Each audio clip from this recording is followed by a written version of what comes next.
I feel bored. I don't think I got, anything to do.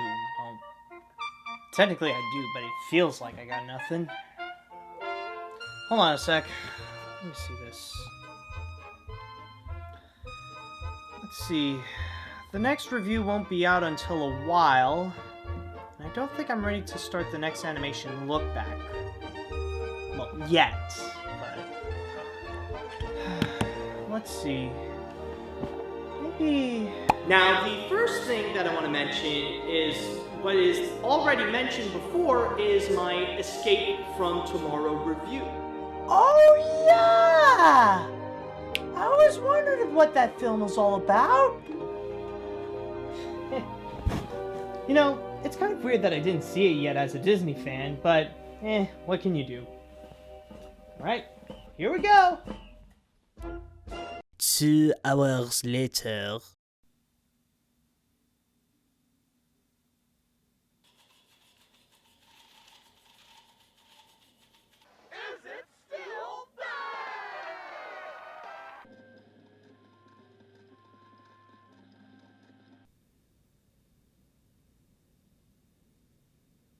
What the fridge did I just watch?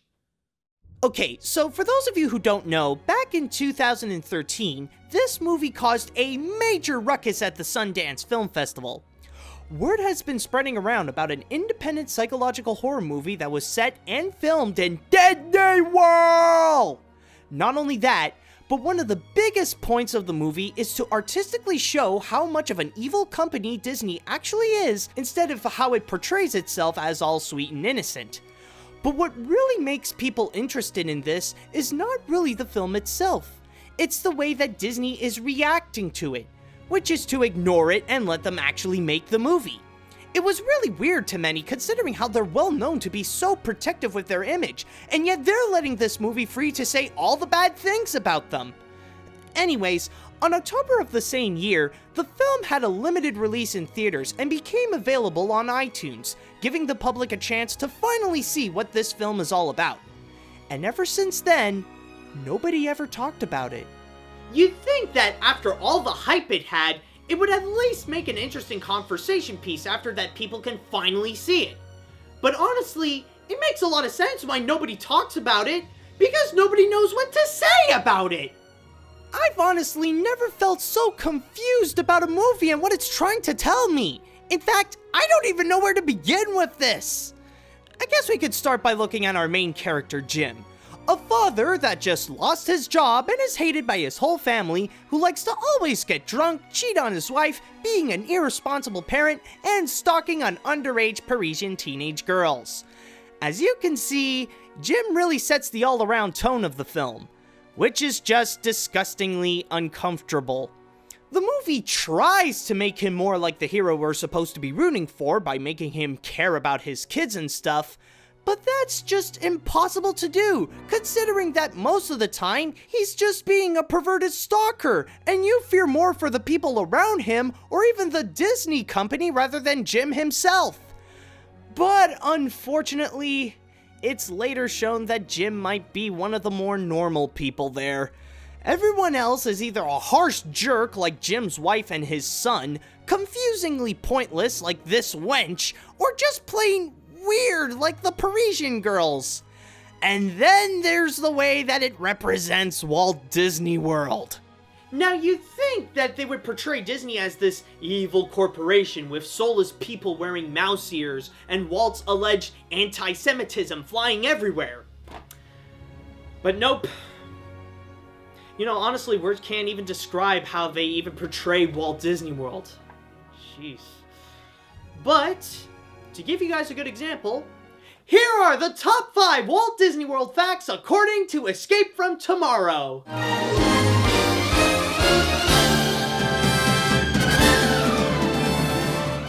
Number 5. The lineups for Buzz Lightyear's Space Ranger Spin are so long, you'll find yourself next to Star Tours, which if you remember, is at Disney's Hollywood Studios. Number 4. If you're really lucky, you can ride the special edition of Soarin' where there's a giant naked woman floating around. Number 3. Asian businessmen have a lot more privileges during their stay. Number 2. It is possible to be too tall for a ride like Big Thunder Mountain. This guy had to learn the hard way.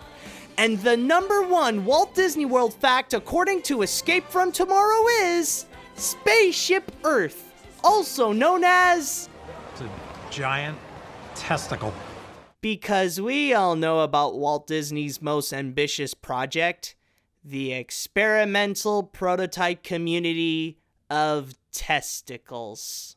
And keep in mind, this is just a fraction of the weird things that apparently happen at Walt Disney World. Believe me when I say that I didn't even show you the worst ones. But you know what's the most shocking thing about these Disney oddities? They actually have nothing to do with the main plot. Seriously, when you go down to it, the whole filmed at Disney World without permission thing is nothing more than a gimmick. Yes, there are some other Disney references as well, but that also leads to nowhere. You can easily rewrite the whole movie so that it could be set in like Universal Studios or something, and the movie would still be the same. If anything, it's more of an attack to Siemens, the company that sponsors Spaceship Earth, more than Disney. Now, I'm not saying that I'm 100% right on this. You can argue that I could be wrong and Disney does have a purpose to this. But I do have a reason to why I feel that way, and that's because the plot is just a huge mess. Understanding the characters alone is hard to swallow. But then the story comes in, giving the film more things to be confused about. Believe me when I say that the most comprehensible moment of the film is when Creeper Jim is stalking the Parisian girls. And the worst part about the plot is that nothing connects together. All these scenes happen, but there's no main purpose. You'll see Jim arguing with his family and then suddenly he'll find himself banging another woman or in a laboratory inside A giant testicle. And please, people, don't even get me started with the cat flu. Believe me when I say that it's as, or maybe even stupider than you think it is. Now, I know, I really am smacking this film for what it is. I mean, I understand that it's trying to be so art house about it with a lot of deeper meanings with what it's trying to say.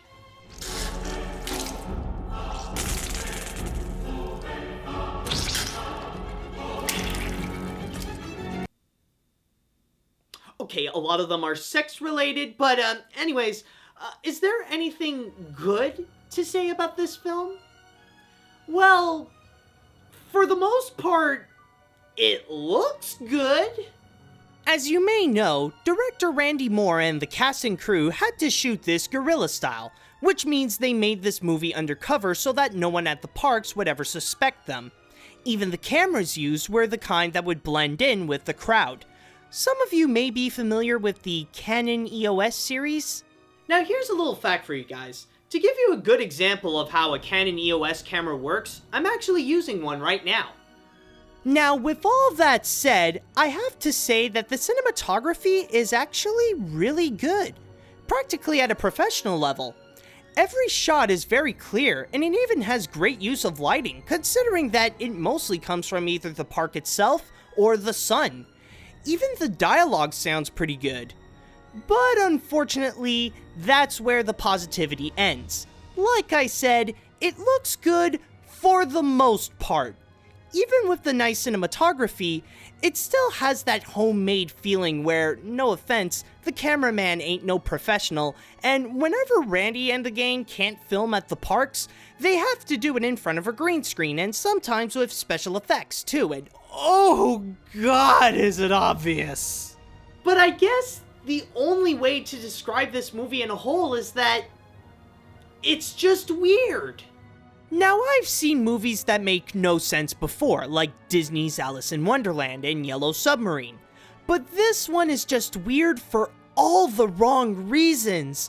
The plot is confusing as hell, and the scenes don't feel like they're related to one another. The characters are just plain messed up, and despite the nice cinematography, the visual effects are just amateur hour. It doesn't really feel like an attack on Disney's corporatism, but more like an homage to the logic of the pink elephants from Dumbo. I would have been more forgiving if this is meant more for YouTube or something, but as a movie in general, it's a broken down mess. If you're expecting a serious art house film that depicts the dark side of Disney, this is not for you. However, if you're really curious to know what this is all about, even as a Disney fan, I won't stop you, but heed my warning. Nothing will prepare you for the insanity that ensues. And that's why I'm giving this film a 3 out of 10. Does that mean it gets the Animat seal of garbage? Yeah.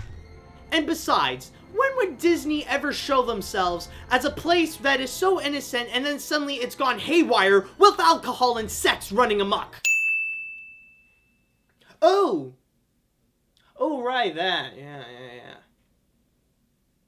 Well, it wouldn't show themselves as a place where death can be found in every corner, and if you're not careful, you'll suddenly be decapitated. Okay, never mind. Jeez. Oh, can you guys give me a sec?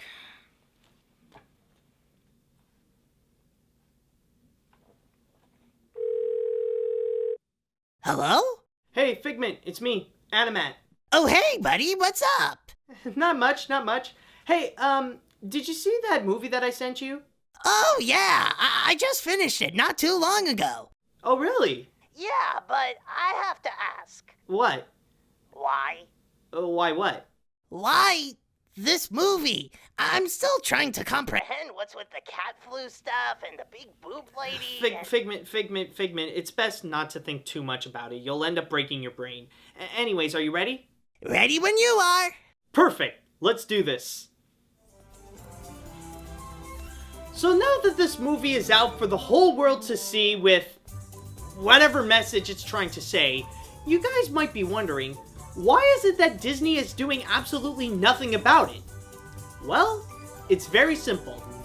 They're sticking to a very good strategy. Imagine it's not there.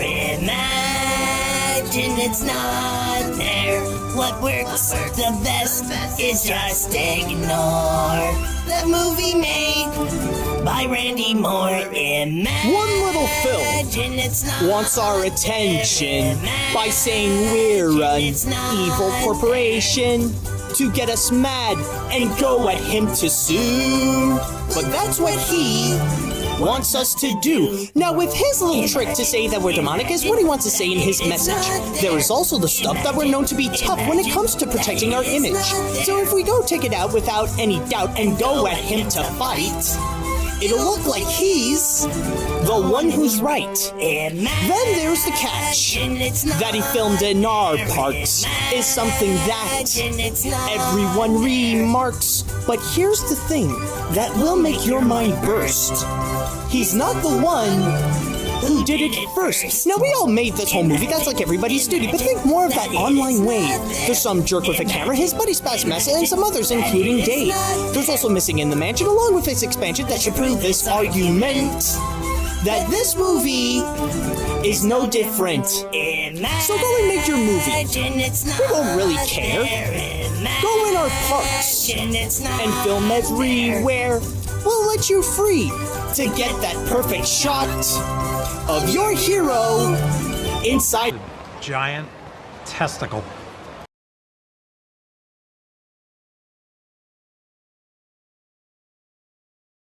You know what? No, I Yeah, ain't it's gonna probably touch that. best that we don't question it.